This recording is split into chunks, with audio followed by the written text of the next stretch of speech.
అందరికీ మరణాత.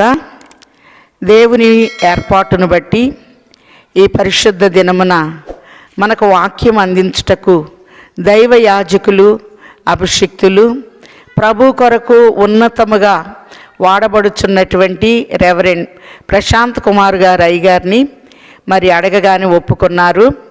వీరు రాజమండ్రిలో అన్నపూర్ణమ్మ పేటలో చక్కటి మందిరాలను కట్టి వారి బిడ్డలను కూడా దైవ సేవకి ఇచ్చినటువంటి అభిషిక్తులు, యాజకులై ఉన్నారు. ఈ దినాన వాక్యవర్తమానము మీరు ఇవ్వాలి అని మరి పాస్టర్ షాలేం శరత్ గారు నేను అడిగిన వెంటనే అయ్యగారు ఒప్పుకున్నారు గనక వారికి మన సంఘం పక్షముగా వందన మరణాతలను తెలియచేస్తూ ఉన్నాను.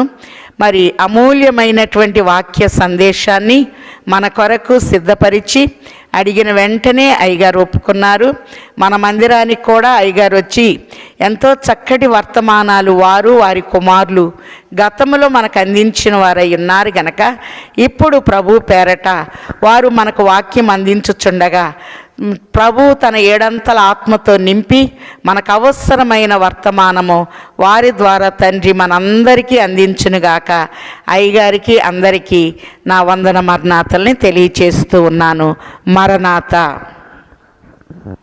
ప్రభునందు ప్రియులారా, ఈ దినమందు ఈ వాక్య భాగాన్ని మన ప్రియులు హైదరాబాదు మహాపట్టణంలో బైబిల్ మిషన్ పక్షముగా పనిచేస్తున్నటువంటి రెవరెండ్ డాక్టర్ శరత్ కుమార్ గారు, షాలేం శరత్ కుమార్ గారు ఈ వాక్యాన్ని అందించమని మమ్మను కోరిన రీతిగానే ఈ యొక్క వాక్య భాగాన్ని అందించడం జరిగింది. కనుక వారును వారి యొక్క తల్లిగారైనటువంటి మా సహోదరి మరి భాగ్యలతమ్మ గారికి కూడా నా నిండు వందన మన్నాతులు తెలియజేస్తున్నాం. అలాగే షాలేం శరత్ గారికి నా నిండు వందన మన్నాతులు, అమ్మగారికి మరి యొక్క పర్యాయము నిండు వందన మన్నాతులు. ప్రభు దీవించునుగాక. ఆమేన్. అందరికీ మరణాత. ప్రభునందు ప్రియమైన దేవుని విశ్వాసులైన వారులారా, దేవదేవుని దివ్యమైన ఆశీర్వాదములు ప్రభు మనకెల్లరకును అనుగ్రహించునుగాక. ఆమేన్. 26వ అధ్యాయము 15వ వచనము నుండి కొన్ని వచనాలు చదువుకుందాం. మరియు మందిరమునకు తుమ్మకర్రతో నిలువ పలకలను చేయవలెను. పలక పొడుగు 10 మూరలు, పలక ఎడల్పు మూరడున్నర ఉండవలెను. ప్రతి పలకలో ఒకదానికొకటి సరైన 2 కుసులుండవలెను. అట్లు మందిరపు పలకలన్నిటికీ చేసి పెట్టవలెను. 20 పలకలు కుడివైపున అనగా దక్షిణ దిక్కున మందిరమునకు పలకలను చేయవలెను. మరియు ఒకానొక పలక క్రింద దాని 2 కుసులను, కుసులకు 2 దిమ్మలను, ఆ 20 పలకల క్రింద 40 ఎండి దిమ్మలను చేయవలెను. మందిరపు 2వ ప్రక్కను అనగా ఉత్తర దిక్కున ఒక్కొక్క పలక క్రింద 2 దిమ్మలు, 20 పలకలను, వాటి 40 ఎండి దిమ్మలు ఉండవలెను. పడమటి తట్టు మందిరం యొక్క వెనుక ప్రక్కన 6 పలకలు చేయవలెను. మరియు ఆ వెనుక ప్రక్కను మందిరం యొక్క మూలలకు 2 పలకలు చేయవలెను. దేవుడి వాక్యము దీవించునుగాక. ఆమేన్. ప్రభునందు ప్రియమైనటువంటి ప్రియ విశ్వాసులైన వారులారా, ఈ అధ్యాయంలో మొదటి వచనములో మొదలుకొని 37 వచనాలు ఈ వాక్య భాగంలో మనము చూస్తూ ఉన్నాం. ముఖ్యాంశము ప్రత్యక్షపు గుడారము. మొదటి వచనము నుండి 14వ వచనం వరకు గుడారము, కప్పు లేక తెరలు. ఈ తెరలు 4 రకములుగా మనము చూడగలుగుతున్నాం.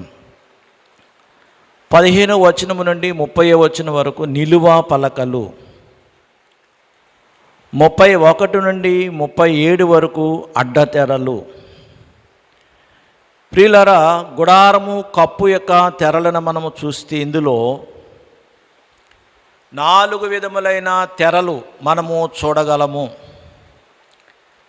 నీల దోమర రక్త వర్ణములు గల పేనిన సన్ననారతో చేయబడినవి. ఇవి 10 తెరలు. మొదటి వచనము 6 వచనం వరకు. రెండవదిగా మేక వెంట్రుకలతో చేయబడినవి 11 తెరలు. 7వ వచనము 13వ వచనం వరకు ఎర్ర రంగు వేసిన పొట్టేళ్లతో చేయబడిన కప్పు. 4వదిగా సముద్ర వత్సల తోళ్లతో చేయబడిన కప్పు 14. ఇవి 4 విధములైన పాఠములు మనము చూడగలుగుతున్న వారమై ఉన్నాం. అయితే ప్రియులారా, ముఖ్యంగా 15వ వచనములో కూడా మనం చూస్తే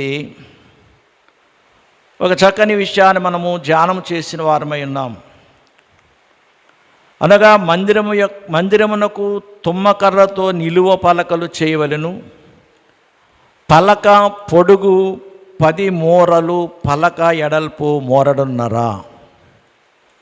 ప్రియులారా, ఈ 10 అనేటువంటి సంఖ్య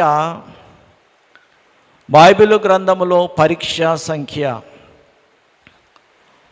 ఈ పరీక్షా సంఖ్యను గూర్చి మనం బైబిల్లో అనేక విషయాలు చూడగలుగుతున్నాం. 10 ఆజ్ఞలు లేక 10 దినములు పరీక్షింపబడుట, 10 మంది కన్యకలు, 10 దినాలు శ్రమ. గనుక ఈ విధముగా మనము గమనించినట్లయితే 10 అనే సంఖ్యలో అనేక సందర్భాలు మనము చూడగలుగుతున్న వారమై ఉన్నాం. ప్రియులారా, మనం ఇక్కడ గమనించి ఉన్నట్లయితే మొట్టమొదటగా 10 ఆజ్ఞలు అనేటువంటి వాటిని మానవుడు వాటిని పాటించలేక ఓడిపోయిన వాడై ఉన్నాడు. దానియేలు కాలములో నెబుకద్నెజరు అనేటువంటి మహాచక్రవర్తి మరి దానియేలును, షడ్రకు, మేషకు, అబేద్నెగో అనేటువంటి వారు నలుగురును వారి దేశమునకు తీసుకుని పోయిన తరువాత ఆ యొక్క విందు ప్రధాని అయినటువంటి నపుంసకుడు దేశ ఆచార ప్రకారముగా వారు ఇచ్చే ఆహార పదార్థాలు మేము తీసుకొనమని చెప్పి వారు శాకాహారమని ఆహారాన్ని వారు సమకూర్చుకున్నట్లుగా 10 దినాలు కూడా షడ్రకు, మేషకు, అబేద్నెగో, దానియేలు అనేటువంటి వారు యవనస్తులు వారు శాకాహారము తిని పరీక్షా దినాలలో వారు గొప్ప శ్రేష్టతను సంపాదించుకున్న వారై ఉన్నారు. ప్రియులారా, 10 మంది కన్యకుల విషయంలో చూస్తే 5 కన్యకులు మాత్రమే దేవుని యొక్క సాన్నిధ్యమును చేర్చుకున్నవారు లేక చేర్చబడిన వారై ఉన్నారు. మిగిలిన 5 కూడా మిగిలిపోయిన వారై ఉన్నారు. 10 దినాలు శ్రమలో స్వర్ణ సంఘం అనే సంఘము బహుగా విస్తరించి అభివృద్ధి పొందినట్లుగా మనము చూస్తూనే ఉన్నాం. ప్రియులారా, ప్రభు జీవించిన కాలంలో 10 రకములైనటువంటి యొక్క పరీక్షలు ప్రభు మీద కూడా వారు కలిగి ఉన్నవారు ఉన్నప్పుడు 10 రకములైనటువంటి పరీక్షలను ప్రభు విజయాన్ని సాధించినటువంటి వారై ఉన్నారు. నిర్మలమైనటువంటి మహోన్నతుడైనటువంటి యేసుక్రీస్తు ప్రభు ఆనాటి కాలంలో శాస్త్రులు, పరిసయ్యులు, సద్దూకయ్యుల ద్వారా అనేకమైన చిక్కు ప్రశ్నలు ప్రభు మీద వారు సంధించినప్పుడు వాటిని ఆయన జయించగలిగిన వారై ఉన్నారు. గనుక ప్రియులారా, 10 అనేటువంటి యొక్క సంఖ్య పరీక్షా సంఖ్య. గనుక నేటి కాలంలో క్రైస్తవ విశ్వాసులమైన మనము కూడా అనేకమైన పరీక్షలు మన మీదకు వచ్చినప్పుడు లోకము ఏ లోపమును మనలో కనుగొనలేక ఆయన పిల్లలమైన మనము లోకములో పరీక్షింపబడినప్పుడు మనము కూడా పరీక్షలో విజయమును పొందవలసిన వారమై ఉన్నాం. నేటి కాలంలో లోకము నిన్ను పరీక్షించుచు ఉన్నదేమో, గనుక సాతాను అనేక పర్యాయములు మనల్ని పరీక్షించుచు ఉన్నవారై ఉన్నారు. శ్రమల ద్వారా పరీక్ష, శోధనల ద్వారా పరీక్ష, మనల్ని అనేక విధములుగా పరీక్ష పెట్టి దేవుని పిల్లలమైన మనము సాతాను చేతిలో వాటమి చెందాలని ఆశపడుతూ ఉంటూ ఉన్నాడు. కానీ మనము ఆ పరీక్షల్లో విజయాన్ని సంపాదించుకుని దేవుని బిడ్డలమైన మనము విజయాన్ని చేకూర్చుకునే వారమై ఉన్నామని ఈ 10 సంఖ్యను బట్టి మనము చూడగలుగుతున్న వారమై ఉన్నాం. గనుక ప్రియులారా, మరి ఇక్కడ మనము చూస్తున్న విషయాలు మనం జ్ఞాపకం చేసుకుంటూ ఉండగా మనము 15వ వచనం యొక్క భాగానికి మనం వెళ్తున్నాం. ఈ గుడారము ఒక మందిరము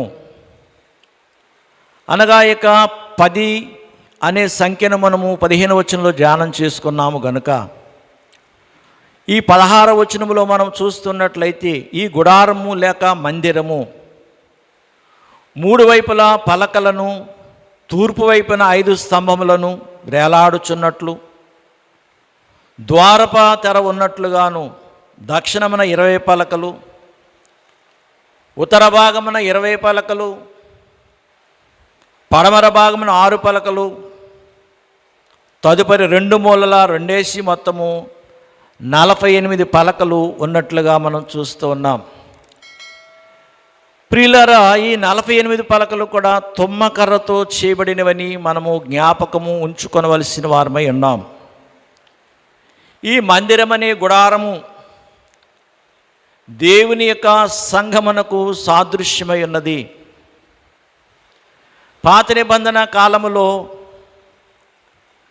మందిరములో దేవుడి నివాసము చేసినట్లుగా మనము చూడగలుగుతున్న వారమై ఉన్నాం.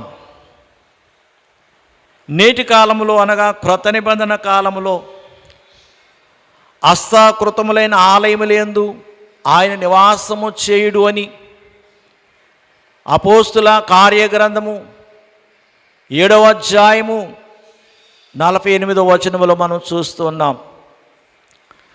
యోహాను సువార్త 4:22-44లో కూడా మనము చూడగలుగుతున్న వారమై ఉన్నాం.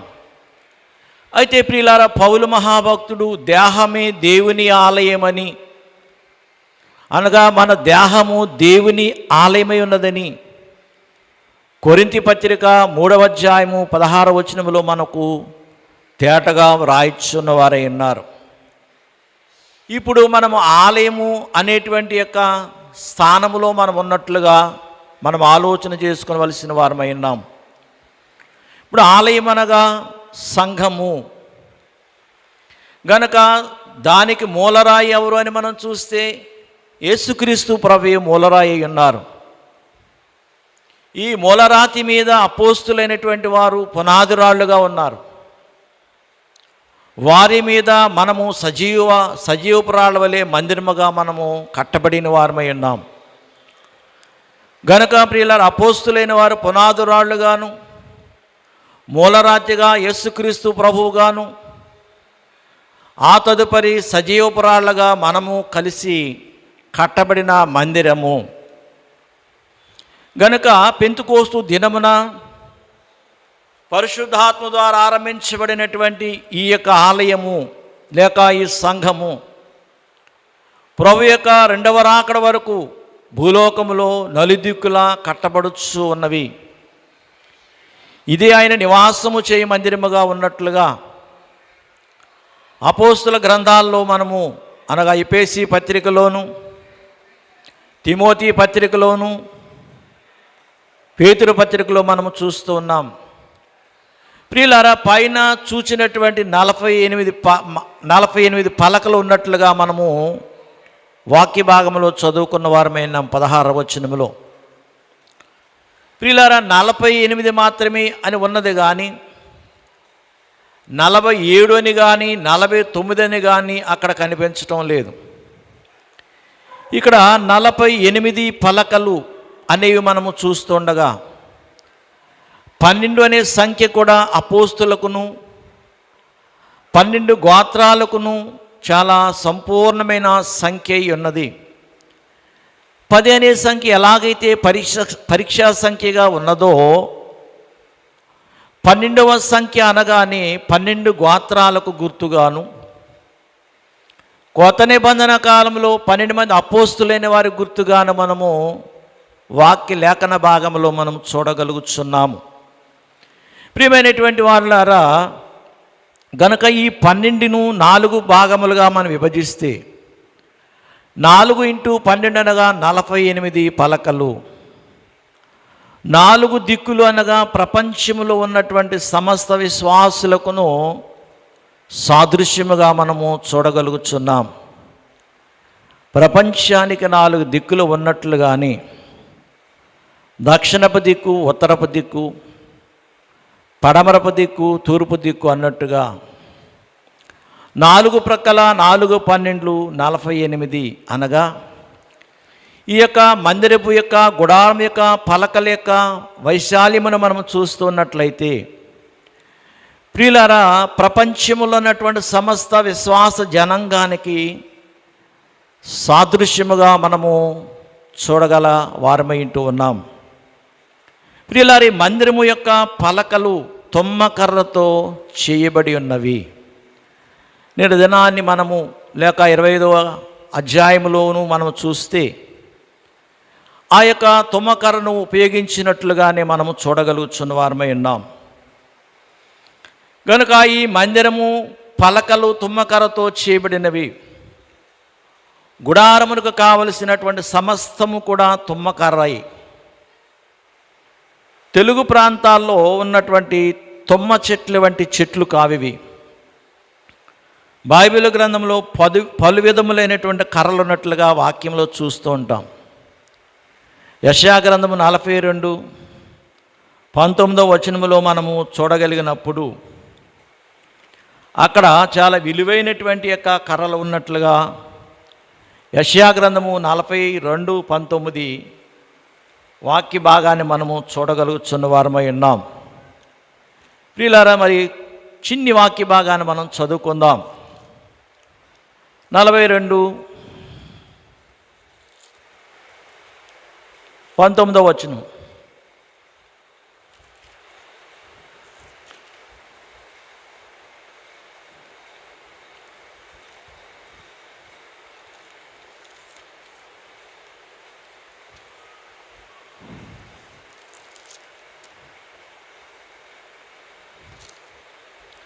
నా సేవకుడు తప్ప ఎవడును గ్రుడ్డివాడు,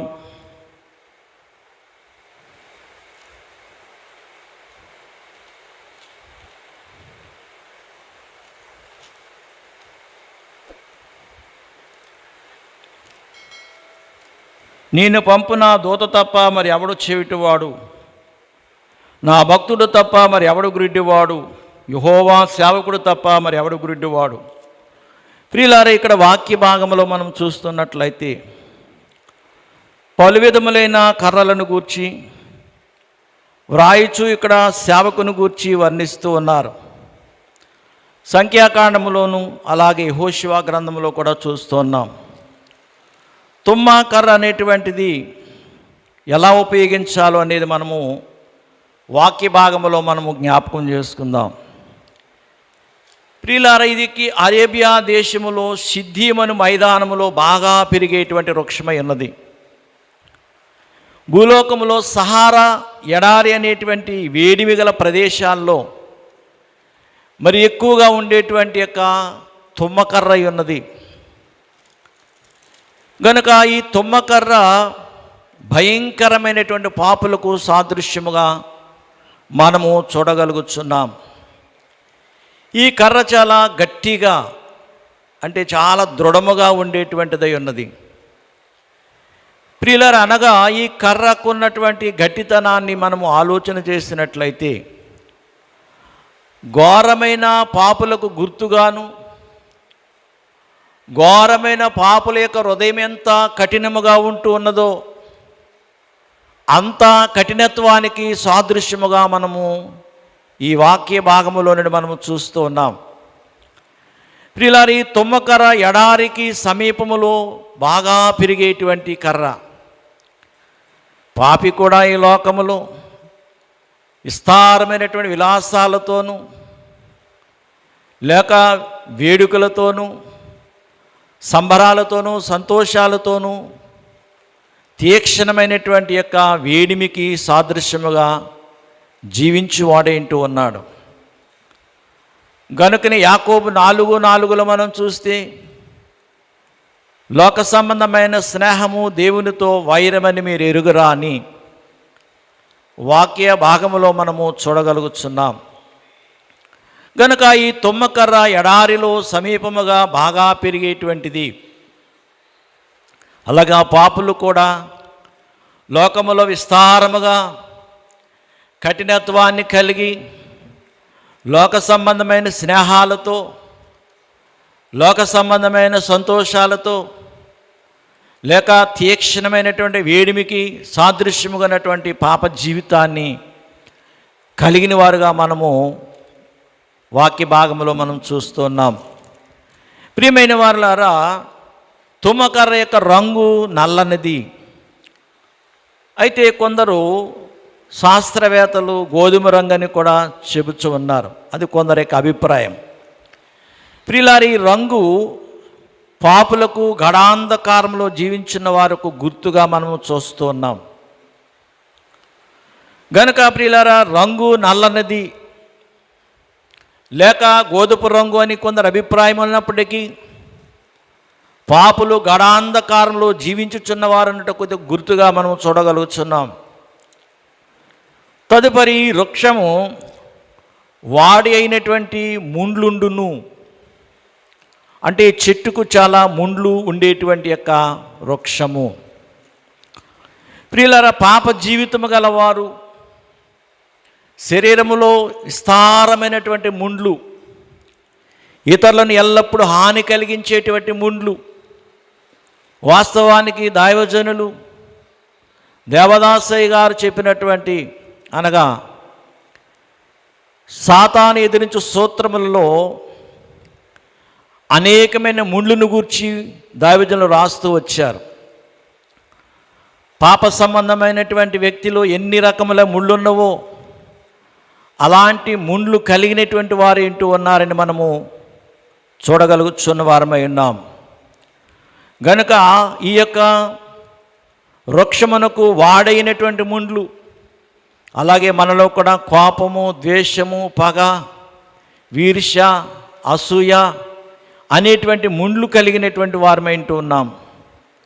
పాప జీవితం కలిగినటువంటి వారు ఇతరులైన వారి మీద ఈర్ష్యపడుట, ఇతరులైన వారి మీద అసూయపడుట, ఇతరులైన వారిని గుర్చుట, ఇతరులైన వారిని ద్వేషించుట. గనుక పరిశుద్ధ లేఖనములో మనము ఈ వాక్య భాగాల్లో మనం చూడగలుగుతున్నాం. గనుక ప్రియులారు, ఇలాంటి ఈర్ష్యాపరులైన వారికి ఈ యొక్క వృక్షము అనగా తుమ్మకర్ర అనే వృక్షము మనము మరొక భాగముగా చూస్తున్నాం. ప్రియులారా, దీని పండ్లు చేదు కలిగిన పండ్లు. అంటే ప్రియమైన వారులారా, పాపుల యొక్క క్రియలనేవి, వారి ఫలములు చాలా బాధాకరమైనటువంటి ఫలాలు. వారి ఆలోచనలు, వారి ఉద్దేశాలు, వారి తలంపులు, వారు చేసే క్రియలు అన్నీ కూడా పాపుల యొక్క క్రియలకు తగినటువంటి ఫలాలు అనేవి ఉన్నాయి. ప్రియులారు, ఇంకా మనం చూస్తే కర్ర చాలా గట్టిగా, అంటే కఠినముగా ఉండేది. పాపి యొక్క హృదయము కూడా చాలా కఠినము. ఈ విధముగా మనము చూస్తే ఈ భయంకరమైనటువంటి తుమ్మ చెట్టును పాపికి మనము గుర్తుగా చూస్తున్నాం.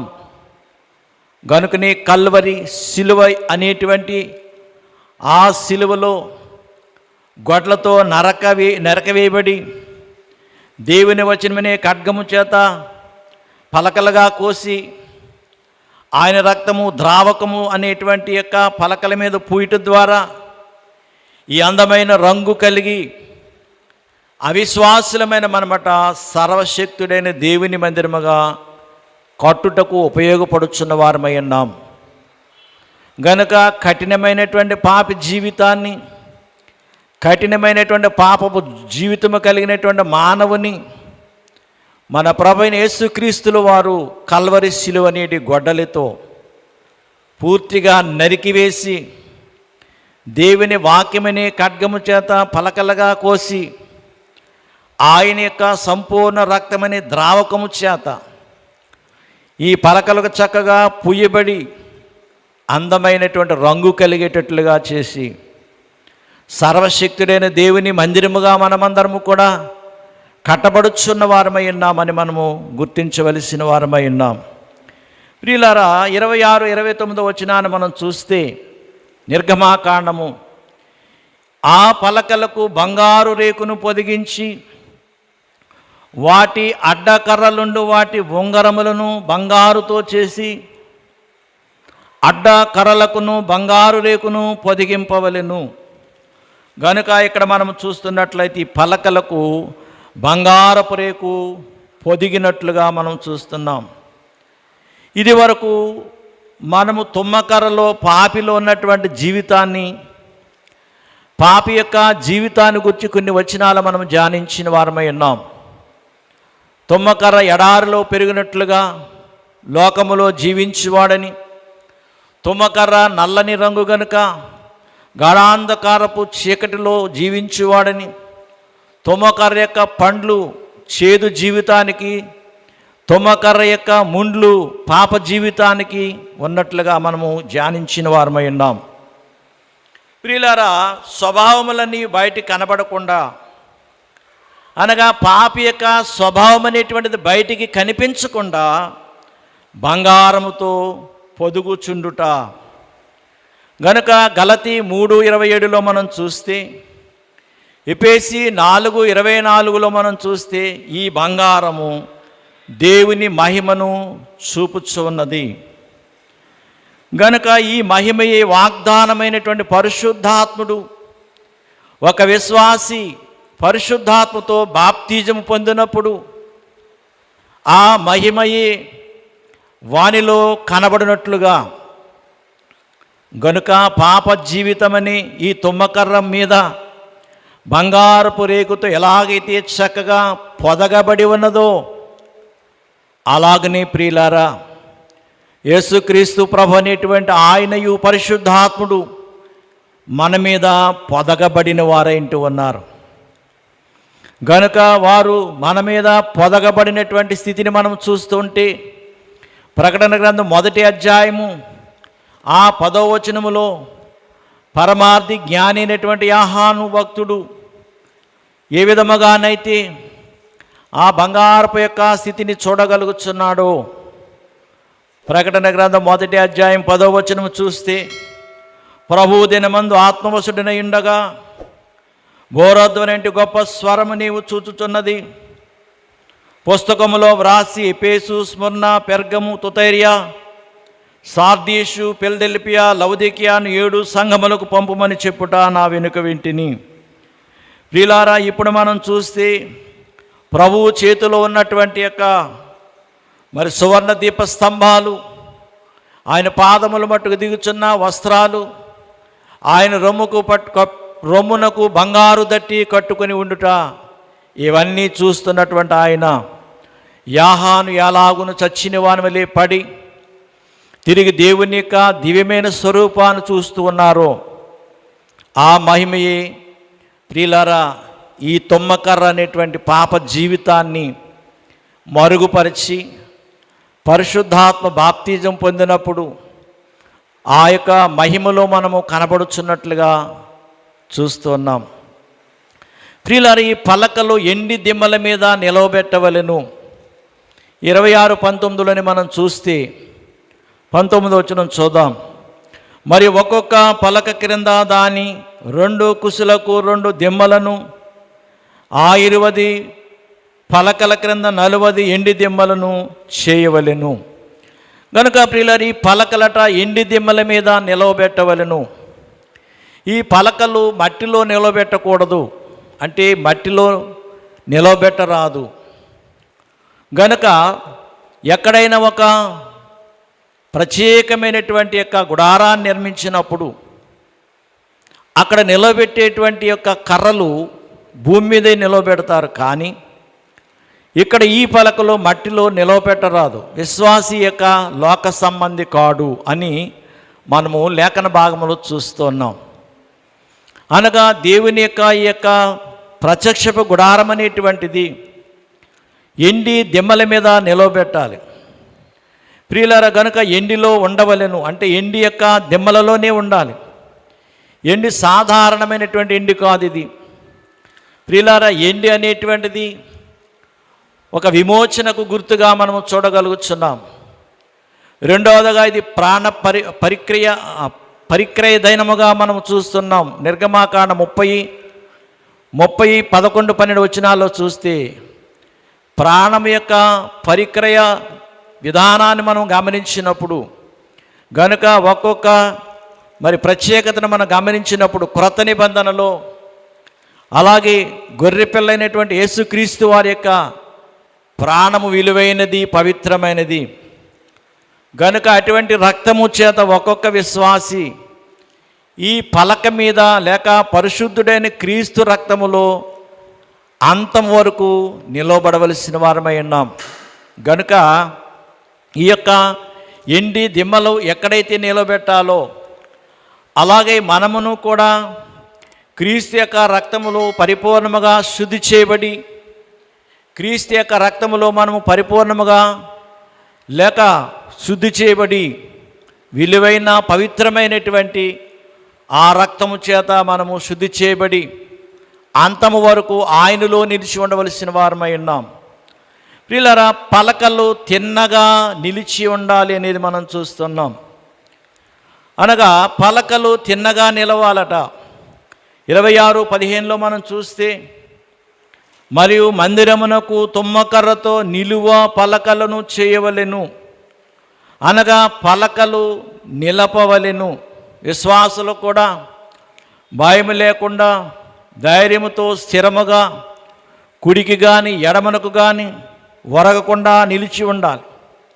అనగా చంచలమైనటువంటి స్వభావం లేకుండా రూబేను వలె చంచలుడుగా ఉండుట కాదు, కానీ విశ్వాసి నిలకడగా ఉండవలసినటువంటి స్థితిని మనకు గుర్తు చేయుచున్నది. ఉదాహరణకు మనం బైబిల్లో మనం గమనించినప్పుడు లూకాసు వార్త 10వ అధ్యాయము 13వ వచనం అనుకుంటూ ఉన్నాను. ప్రియులారా, అక్కడ ఒక 38 సంవత్సరాల నుంచి దెయ్యము పట్టినటువంటి స్త్రీ నిలవలేక వ్రొంగిపోయినటువంటి ఆ స్త్రీని ప్రభు చూచి, అమ్మా నీవు చక్కగా నిలవబడమని ఆమెలో ఉన్నటువంటి ఆ దెయ్యమును వెళ్ళగొట్టి ఆమెను ఆయన చక్కగా నిలవబెట్టిన వారై ఉంటూ ఉన్నారు. కనుక ప్రియులారా, నేటి కాలంలో మనము కూడా దేవుని యొక్క సన్నిధిలో మనము నిలిచి ఉండవలసిన వారమై ఉన్నాం. దయచేసి క్షమించండి. లూకాసు వార్త 13వ అధ్యాయము 10వ వచనములో మనం చూస్తున్నాం. విశ్రాంతి దినమున ఆయన ఒక సమాజ మందిరములో బోధించుచున్నప్పుడు 18 ఏండ్ల నుండి బలహీనపరచు దయ్యము పట్టిన ఒక స్త్రీ ఆచట నుండెను. ఆమె నడుము వంగిపోయి ఎంత మాత్రమును చక్కగా నిలవలేకుండెను. గనుక ఆమె మీద ప్రభు ఆమెను దగ్గరికి రమ్మని పిలిచి, అమ్మా నీవు చక్కగా నిలవబడమని తన 2 చేతులు చాచి దీవించినప్పుడు ఆమె ఎలాగునైతే చక్కగా నిలవబడిందో, ప్రియులారా, అదే రీతిగా మనము తిన్నగా నిలబడవలసిన వారమై ఉన్నాం. విశ్వాసులమైన మనము శ్రమ వచ్చినప్పుడు భయం లేకుండా ధైర్యముగా ఉండాలనేటువంటిది యొక్క పలకలు తిన్నగా ఉండినటువంటి అంశాన్ని మనం ఆలోచిస్తూ ఉన్నాం. అందుచేతనే దైవజనులు కూడా ఒక చక్కని పాటలో ధైర్యముగా ఉండుము ఓ విశ్వాసి, ధైర్యముగా ఉండుమని మనలను ఒక పాట ద్వారా చక్కగా హెచ్చరిస్తూ ఉన్నవారై ఉన్నారు. రెండవదిగా రూబేను వలె మనము చంచలమైనటువంటి యొక్క స్వభావం కాకుండా మనము నిలకడగా నిలిచి ఉండవలసిన వారమై ఉంటూ ఉన్నాం. 5వదిగా ప్రియులారా, పలకలకు కుసులుండవలను. 26:17 వచనాన్ని మనం చూస్తే, నిర్గమాకాండం 26:17 వచనాన్ని చూస్తే, ప్రతి పలకలో ఒకదానికొకటి సరైన 2 కుసులుండవలను, అట్లు మందిరపు పలకలన్నిటికీ చేసి పెట్టవలెను. గనుక ప్రియులారా, పలకలకు కుసులుండవలెను. అంటే కుసులు అనగా పోయినచో పలకలు కూడా పడిపోయేటువంటి అవకాశం ఉంది. గనుక పలకలు సరిగ్గా కలపబడకపోతే ఈ కుస్సు అనేటువంటిది అవతల ప్రక్క ఒక రంధ్రాన్ని తీసి ఆ రంధ్రములో యొక్క కుసులు చేత గుర్చి వాటిని కలపడం అనేది జరుగుతుంది. గనుక ప్రియులారు, ఇలాగూ కలుపుట వల్ల ఆ కుస్సులోనికి యొక్క పలకను గుర్చుట వల్ల గాలి కానీ ధూళి కానీ మొదలగునవి ఏమీ లేకుండా పలకల సందులు గుండా లోపలికి వచ్చి ఆ పలక పైకి కనిపించకుండా ఒకదాన్నొకటి జత చేయబడుచున్నది. కనుక అలాగే మనమును కూడా, విశ్వాసులమైనటువంటి మనము ప్రభువుతో కలిసి ఐక్యముగా ఉండవలసిన వారమై ఉంటూ ఉన్నాం. ఇది ఒక ఐక్యతకు మనకు సూచనగా కనబడుచున్నది. ఎవరైతే ఐక్యత లేనివారై ఉంటూ ఉన్నారో, విశ్వాసుల ఐక్యత లేనివారై ఉంటూ ఉన్నారో, లేక ఇంకా దేవునితో సఖ్యత లేనటువంటి ఐక్యతతో ఉంటూ ఉన్నారో, వారు ఈ కుసులులో ఉండలేని వారై ఉంటూ ఉన్నారు. కనుక పరిశుద్ధ జీవితంలో నుండి పడిపోయిన వారు దురుద్దేశాలతోనూ, లేక లోక సంబంధమైనటువంటి దుర్బోధలతోనూ, లేక అనేకమైన పాపపు సంబంధమైన లోపములతోనూ ప్రవేశించి సమస్తమును పాడు చేసుకుంటూ, కాబట్టి విశ్వాసులతో ఐక్యత అవసరము, అలాగే దేవునితో కూడా మనకు ఐక్యత అవసరమైనది. ప్రియులారా, ప్రభు అయినటువంటి యేసుక్రీస్తు వారితో మనకు ఒక ఐక్యత ఉండాలని యోహాను సువార్తలో మనము తన ప్రభు చేసిన ప్రార్థన మనం చూస్తూ ఉన్నాం. గనుక ప్రియులారా, అందుచేత మనలో ఐక్యత అనేది మనం కలిగి ఉండాలి. పలకలకు అడ్డకర్ర ఒకటి ఉండవలెను. 27-28 వచనాలు మనం చూస్తే 5 వరసలు అడ్డకర్రలు ఉండవలెను. ప్రియులారా, మధ్య అడ్డకర్ర ఈ కొన మీద నుండి ఆ కొన వరకు కూడా చక్కగా ఉండాలనేటువంటి మాటలు ఈ నిర్గమాకాండం 26, 27, 28 వచనాలు మనం చూస్తూ ఉన్నాం. కనుక మిగతా 4 అడ్డకర్రలు కూడా నిలువు పలకలపై 2, క్రిందన 2 అడ్డగా బిగించవలెను. కనుక అందుచేత ఈ విధముగా మనము చూస్తే పలకలు కదలకుండా ఎలా ఉంటాయంటే దృఢముగా, అంటే బలముగా. ప్రియులారా, నిజమైనటువంటి క్రీస్తు సంఘానికి అడ్డుకరలు మిక్కిలి అవసరమైనదని మనం గ్రహించాలి. అవి లేకపోయినలా సంఘము పలకలు పడిపోయినప్పుడు లోపల అశుభ్రత అనేది ప్రవేశిస్తూ ఉంది. సంఘము నాశనమగును. గనుక దాని కొరకు సర్వజ్ఞాని అయినటువంటి లోకైక రక్షకుడైన ప్రభువే ఈ పద్ధతిని ఇక్కడ ఏర్పాటు చేసి మధ్యగా ఉన్నటువంటి అడ్డకర్ర 48 పలకలను ఒంటిగా చేర్చి వాటిని బంధించి తదుపరి ఆయన పరిశుద్ధాత్మ కలిగించే ఐక్యత చేత భూలోకములో ఉన్నటువంటి మనము దేవుని యొక్క సమస్త సంఘముల గుంపుల యొక్క పేళ్లను 10 తెరలుగా ఉన్నటువంటి ఆత్మలో ఐక్యత కలిగి ఉండుటకు సాదృశ్యముగా మనం చూస్తూ ఉన్నాం. దేవుని సమస్త సంఘాలు అనేకమైనటువంటి గుంపులుగా ఉన్నటువంటి పేర్లు. గనుక పలు తెరలుగా ఉన్నట్లుగానే ఆత్మలో మనమందరము ఐక్యత కలిగి ఉండవలసిన వారమై ఉన్నాం. గనుక ప్రియులారి, యొక్క అడ్డకర్రలు అనేవి మిక్కిలి అవసరము. నిజమైన క్రీస్తు సంఘానికి అవి లేకపోయిన ఎడల సంఘము పలకలు పడిపోయి లోపలికి అశుభ్రత అనేది ప్రవేశించే అవకాశం ఉంది. కనుక ప్రభు ఈ పద్ధతిని ఏర్పాటు చేసిన వారై ఉన్నారు. కనుక వాస్తవానికి ఐక్యత అనగా ఏమిటి అని మనం ఆలోచన చేస్తే, ఐక్యత పాపముతో ఉండేది ఐక్యత కాదు. పాపులతో ఉండేటువంటి వారు ఐక్యతలో నిలవలేరు. గనుకనే కీర్తనాకారుడు మొదటి వచనము లేక మొదటి కీర్తన మొదటి సంకీర్తనలో మనం చూస్తే అపహాసకులు చోట కూర్చోవద్దని, పాపులతో కలిసి నివాసము చేయవద్దని ప్రభువు చెబుతున్న మాటలు చూస్తూ ఉన్నాం. రెండవదిగా, దుర్బోధతో మనం ఐక్యతగా ఉండలేం. దుర్బోధకును సద్బోధకును సఖ్యత అనేది సహజము కాదు. గనుక ప్రియులారా, ఐక్యత అనేటువంటి దానిలో పాపము లేక పాపులతోనూ కాక, దుర్బోధలతోనూ కాక, మూడవదిగా అశుభ్రమైనటువంటి ఆరాధన అనగా ఆత్మలేని ఆరాధన చేయుట. గనక మా ప్రియులారా, ఆరాధన చేసేటువంటి వారమైన మనము కూడా అశుభ్రతమైనటువంటి ఆరాధన, అనాలోచనతో కూడినటువంటి ఆరాధన మనం చేస్తున్నట్లయితే ప్రభువును మనం ఆత్మతోనూ సత్యముతోనూ ఆరాధించిన వారముగా ఉండలేము. అట్టి ఆరాధన, అట్టి సహవాసము, అట్టి బోధలు దేవుని ఐక్యతను సూచించలేనట్లుగా మనము చూడగలుగుతున్నాము. గనుక మన యొక్క ప్రార్థనలో ఐక్యత, మన యొక్క మాటలలో ఐక్యత, మన జీవితంలో ఐక్యత అనేది మనం కలిగి ఉండాలి. ప్రియులారా, మిగిలినటువంటి అడ్డకరలు పరిశుద్ధులు అంటే సంపూర్ణులైన వారు క్రీస్తు శరీరాన్ని సంపూర్ణ క్షేమాభివృద్ధి చెందినట్లు ఈ పరిచర్య ధర్మాలు జరిగించుటకట ఆయన కొన్ని అడ్డకర్రలను కూడా అక్కడ ఉంచినట్లుగా మనం చూడవచ్చు. గనుకనే మనం గమనించినట్లయితే ఎఫెసీ పత్రిక 4వ అధ్యాయము 11-13 వచనాల్లో చూస్తే పౌలు మహాభక్తుడు అంటాడు, ఆయన కొందరిని అంటే వారు కొందరిని పరిశుద్ధులుగా చేస్తున్నట్లుగా మనం చూడవచ్చు. అక్కడ అందరినీ కాదు, కొందరిని అపోస్తులుగాను, కొందరిని ప్రవక్తలుగాను, కొందరిని కాపరులుగాను, కొందరిని ఉపదేశకులుగాను నియమించెను అనే మాట చూస్తున్నాం. గనుక ఈ 4 అడ్డకర్రలు 4 విధములైనటువంటి అధ్యక్షులుగా ఉన్నారు.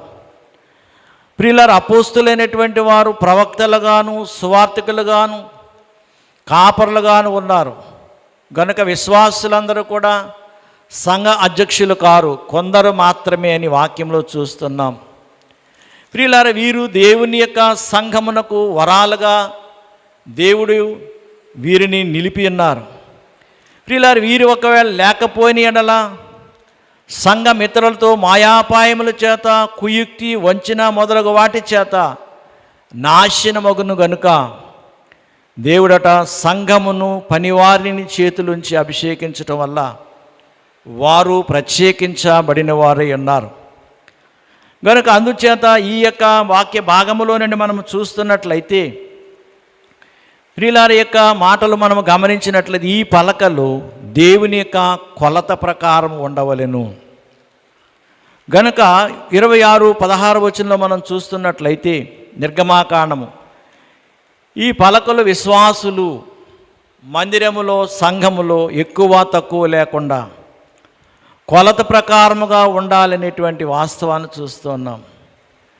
ఈ కొలత దేవుని వాక్యమే. గనుక దేవుని వాక్యములో ఉన్న మనము చక్కని కొలతను కలిగిన వారమే ఉంటూ ఉండాలి. గనుక మనము ఇష్టానుసారముగా ఉండుట కాదు, కానీ ఆ కొలతకు తగినట్లుగా మనము జీవించవలసిన వారమై ఉన్నామని వాక్య భాగములో మనము చూస్తూ ఉన్నాం. గనుక ప్రియులారా, మనం ఎలాంటి కొలత కలిగి ఉన్నాము అనేది మనం గ్రహించాలి. దేవుని కొలత, దేవుని దృష్టికి నీవు మంచివాడుగా ఉండవచ్చు, కానీ అంత మాత్రాన్ని సరిపోయేది కాదు. గనుక దేవుని దృష్టికి కాక దేవుని యొక్క అంతరంగాన్ని కూడా నీవు దేవుని దృష్టి యొక్క అంతరంగాన్ని సరిపోయేవాడుగా ఉండాలి.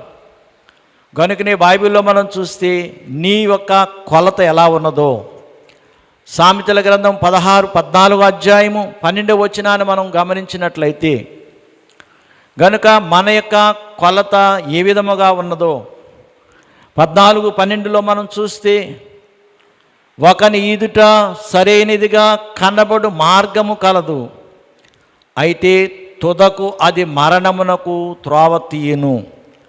గనుక ప్రియులారా, మన కొలత మనకు మంచిగా కనిపించవచ్చు, కానీ అదే 16 అధ్యాయం 25వ వచనంలో చూస్తే, ఒకని మార్గం వాని దృష్టికి యథార్థముగా కనబడును, ఆయనను తుదకు అది మరణమునకు చేరును అని సామెతల గ్రంథకర్త మనకున్న సందర్భాన్ని గురించి జ్ఞాపకం చేస్తూ ఉన్నాడు.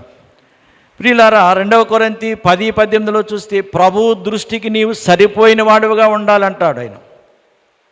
గనుక మన దృష్టికి మనము మంచివారము కాదు, కానీ దేవుని దృష్టికి మనమట మంచివారముగా ఉండాలనేది మనము గమనిస్తూ ఉండాలి.